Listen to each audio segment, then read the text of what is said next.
Bosses, what's the craziest thing you've seen an employee do? Story 1. Not a boss, but one guy I used to work with was mentally unstable, as we later found out. At first he seemed normal, but after a while he just kind of snapped. Started talking about, just wait till my dead brother gets here and we're gonna shoot up the place. And also warned my mom, the secretary, it's a family business, he was gonna go get a gun and light up my brother. Told my secretary that he wished there was a firefight type pole leading from the upstairs office to the shop floor so he could land on a specific guy's head and jump up and down yelling punish, punish, punish. One day he taped up the windows on the garage door, separating two sections of our building. He would routinely hit walls and part washers. One of the strangest things was after a bad storm one night, he came in to work and apologized to my dad, the boss man, for the storm. It was all his fault because he got angry and broke a walking stick, which made God mad and sent the storm as a punishment. After we got rid of him, after he ended up being put in a psych ward, my parents were in our small hometown about 30 minutes away visiting family, and they saw him at a gas station. On the way home, he chased them down, and my dad pulled over to get out and find out what he wanted. Not a smart idea, I know. Turns out he wanted to apologize for everything and that he was back on new meds to help it all and ask for his job back. Before he went crazy, he was a really nice guy. He and I got along really well, but guess sometimes you never know. Story 2. I have so many stories about this dude. Me and my former boss interviewed him for a position in IT, and I got a really weird vibe, but my boss was really impressed by his CV. Lots of stuff like Cisco certification course teacher. And I was about to quit, so I didn't really put up a fight about it, and he was hired. Day 2, he brought in a 3-foot-long red helicopter and put it in his office. Day 3, he was told to order a laptop for himself. Part of the job was ordering in stuff, and bought the most expensive computer he could find. I'm talking titanium and a $10,000 price tag. Day 4, he ordered an office chair in leather with built-in massage stuff. Day 5, big argument with my boss, and he was told he couldn't do anything without me approving it first. Day 8, he told me he wanted to apply for public IPs for every single piece of equipment at all the company offices, several thousand IPs, because NAT sucked. Turns out he didn't know what it was. Cisco teacher, remember? Day 9, he changed the domain admin password to a password some dudes at a IRC channel told him was the most secure password in the world. Around day 15, he told me he needed time off because his girlfriend had left him for his red heli instructor and he was scared she would take stuff from their apartment. There is so much more. He was fired a few weeks after I left. Last I heard, he was selling VPN services to people using his own home broadband connection. I've heard a few stories about people lying their way into IT jobs, and it never seems to go well for them. Like, sure, some of it you can get away with just Googling solutions that older people don't know how to search up online, but when it involves crap like that, how do you plan to not get found out? Story 3. Well, I'm not a boss anymore, but I got a story. Worked at a wing zone in college, managed for a little while. Had a sports high-energy kid working as cook one night. He was into science experiments type pranks. One night when I wanted to pay attention to him and focused on orders going out, he got caught up on his cooking and wanted to eat dinner. He went next door to Publix and bought something to eat along with some dry ice they kept stored in the freezer section. He had talked up making a dry ice bomb earlier, which I figured he would do outside, but once he got back, he disappeared. He and the driver ran out front and grabbed me on the way out. Once we got out of the store, there was the loudest sound I've heard, like a shotgun blast or firecracker shot at close range, and all the doors in the store and walk-in cooler flew open for a second when the blast hit. We go back in and walk into the cooler. Nothing seemed any different, though, and the dry ice bomb was gone. Finally, someone looks up, and behold, a 20-ounce bottle stuck straight into the stainless steel ceiling of the cooler. The kid had to hang his weight on it to pull it out. I can't say I was mad because no one or thing was hurt and it's not my store. I was impressed and encouraged the scientific spirit, just next time do it outside. It's people like that kid that make life kind of fun. I hope he became a bad A science teacher. Story 4. A girl in a non-clinical pediatric hospital job. She was like 19 to 20 and kind of weird. Apparently she had a crush on me, but I brushed it off because she was weird, and obviously that was unprofessional. I knew she came from a relatively messed up home, but she was fairly normal outside of being goofy and awkward. One day she got caught giving a patient a BJ in his room, and my first thought was, oh my god, this is a pediatric hospital, but luckily for her, the patient was 18. There are some kids with congenital disorders who see specialists all their life and aren't just suddenly dropped on their 18th birthday. They sort of slowly transition, and he was one of them. That was unfortunately the beginning of the end for her, as life became a train wreck afterward. She soon got knocked up by someone else, gained like 100 to 150 pounds, and had a severely autistic child. She's constantly posting on Facebook, and it's the saddest crap ever. Like, anyone want to have a play date with me? 0 comments or likes. Then randomly she'll just have massive breakdowns about how hard it is to have a severely autistic child who can barely walk. Her kid is 4 to 5, and how she has no friends or anything. It's horribly sad. I mean, I feel bad for her. It can be challenging to raise any kid as a single parent, let alone a child with extra needs. Add to it her young age, and a lot of friends in that age group aren't really ready to slow their lives down to the speed of a friend who is a parent. I hope she's been able to find some help and balance in her life as time's gone on. Story 5. Not an employer, but mine sure was peed. We had a coworker that called out of work / left early all the time, bawling her eyes out because her dad was in and out of the hospital in very bad condition. We all felt so bad for her, rushed to cover her shifts, offered whatever we could do to help. Shortly after I got a different job, I heard she had called out for a whole week because her dad had died and she had to help plan the funeral. The company sent their condolences, we all offered our help some more. A few days later, another coworker checked this girl's Snapchat and found dozens of pictures of her and her friends going out to clubs and partying all week. Shortly after she brought this up to the GM, they saw her dad walking around the mall our store was in. They talked to him and found out he never even had the flu that time, much less been in the hospital. She got fired and then text spammed other coworkers to please talk to the GM. I know I effed up, but please, you gotta help me.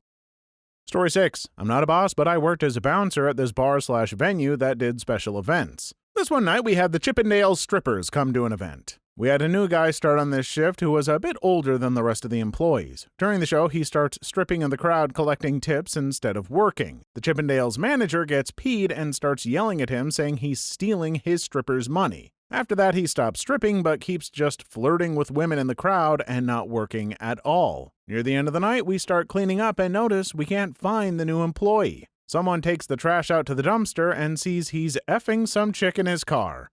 20 minutes later, he walks back like nothing happened, but then instead of helping finish cleaning, gets in an argument that lasts the rest of the shift with one of the bartenders because I guess he was harassing her all night. Also find out he is married and has a kid. My boss called him in and fired him the next day. He didn't understand why. Story 7. Was a cashier manager at a big box store. There was a useless kid that finally stopped showing up. A few days go by and I see him walk in, so I assume he's going to come up front and we can do the whole formal exit process since he missed shifts. He never comes up front. Nobody has heard from him. So a few weeks go by and we just terminated him. I go back into the lunchroom one day and a useless kid is sitting there. I ask what he's doing and he says he's on break. I'm like, LOL, no, you stopped showing up weeks ago and were terminated. He leaves to go back to work. I confirmed with all managers he was fired, not working in another part of the store. He shows up in the lunchroom again a few weeks later. Turned out he didn't want to tell his mom he didn't want to work. He kept letting her drop him off. He'd hang out in the lunchroom for a bit because his mom apparently is friendly with another employee, so this way it looks like he still has the job to his mom. Oh my gosh, kid, just rip off the bandage already. You kept up this act for weeks because you didn't want to confront your mom? Did you not consider for a moment how much more upset she would be when she found out you both stopped working and lied for weeks? A little forethought is all I'm asking for. Just a little. Story 8. Caught my boss getting a BJ from one of the saleswomen. She didn't realize her heels were visible from the 3-inch gap between the floor and front panel of his desk. I said, "Nice shoes, Vicky," turned around and walked out. Story 9. Watched a cashier ring up his friend and pretty much give him everything for free. Nobody likes the store, but don't make it so obvious. Story 10. HR hired an employee to work on the mine I managed. He showed up 45 minutes late wearing shorts and Crocs. I proceeded to fire him on the spot. Got a framed letter from corporate jokingly congratulating me for having the shortest tenured employee in company history.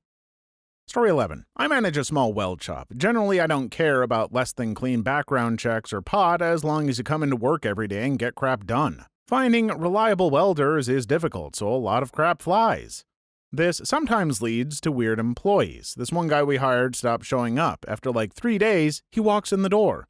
He's bright red from being sunburnt to hell, and his clothes are torn to shreds. Dude was drinking on a little aluminum boat and somehow got lost at sea. He looks like Tom Hanks from Castaway. He didn't have cell phone reception, so he wasn't able to call me. He did take a bunch of pictures over the few days he was lost at sea, though, including one where he was being rescued by the Coast Guard. I gave him the rest of the week off. Coast Guard took him to the hospital. He checked himself out and immediately came into work. Didn't even go home and shower. Odd dude. I want nothing more than to hang out with this guy for a week. This is the kind of person who's weirdly honest, has good intentions, but just gets into wild scenarios. Scenarios that I want to be a part of because they are always a story to tell later. Please like and subscribe if you made it this far. I hope you'll enjoy the rest of the video and have a wonderful day. Story 12. Guy that worked for me was getting out of his car one morning and saw one of the other managers in the company, so started talking to him. In the middle of the conversation, he whipped his D out and started peeing on the side of his car. He was 37 years old, sober, and it was 8 in the morning. Story 13. Had a see-through water bottle that was filled with vodka. He started the day off fine, but was legless by lunch. Drove him home 40 minutes each way because he couldn't afford a cab. Talked the owner out of firing him, and instead we helped him get into a program. That was 4 years ago. He's the production manager now, model employee now, in fact. Story 14. I once fired a guy, and he tried to go back to work. His crush was on the clock in the room when I had to tell him to leave again. He cried on my shoulder as I walked him out of the building. Not because I fired him, but because I told him to leave in front of his crush. Edit, just for clarification, I meant the woman he found attractive, not the delicious soda brand. However, I could understand crying for the orange goodness.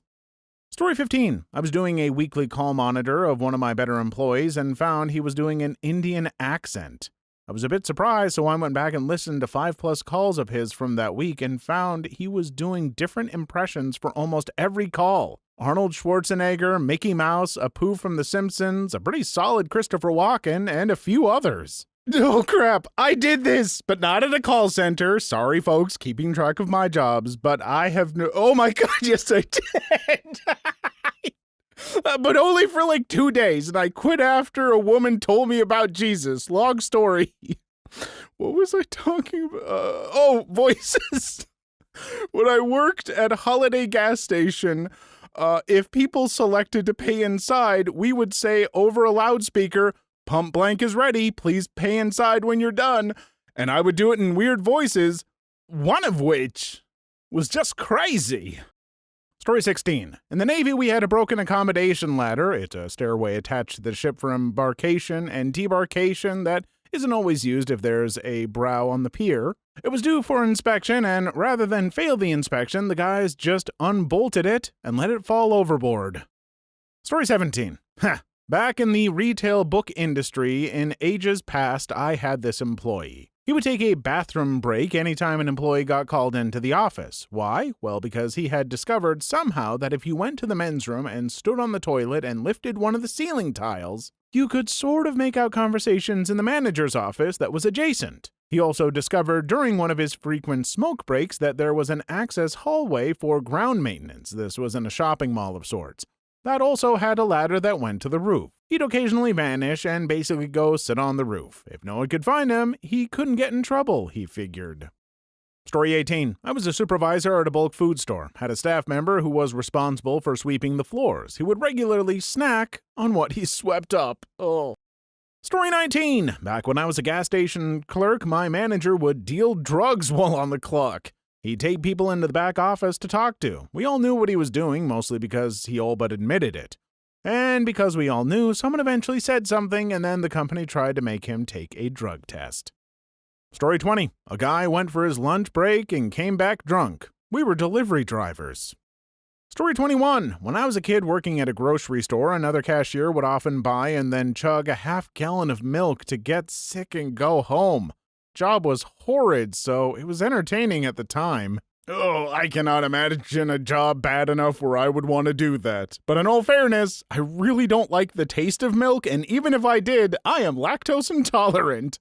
The job might suck, but if I did that, my evening would suck more. Story 22. As a sergeant in the Army, my unit was out on a 2-week field exercise. One of my soldiers decided to drink a dozen boxes of shelf-stable whole milk. He gets sick and has to go back to the rear. We find out later that he is quite lactose intolerant and knew it for years before going to the field. He bragged to some of his buddies about the scam, and one of the other NCOs heard him. That started the investigation that got him demoted for malingering. What are the chances? Please leave your story in the comments. I would love to make a video on them in the future. Also, don't forget to like and subscribe.